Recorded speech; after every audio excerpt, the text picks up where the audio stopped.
இந்த பூமியிலே மனிதனாய் அவதரித்தார். அவர் காபிரியேல் தூதனை கொண்டு சொன்னார், பயப்படாதே என்று.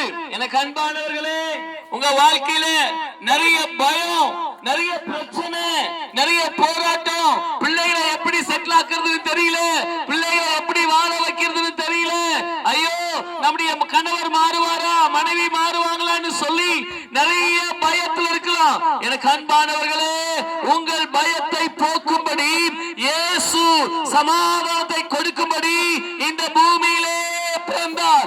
அவர் பிறப்பின் நோக்கமே நீங்கள் பயப்படாமல் இருக்க வேண்டும் என்பது. அவர் பிறப்பின் நோக்கமே நீங்கள் சமாதானமாக இருக்க வேண்டும் என்பது. எனவே ஆமென். திருச்சபையின் சார்பாக சொல்லுகிறோம்,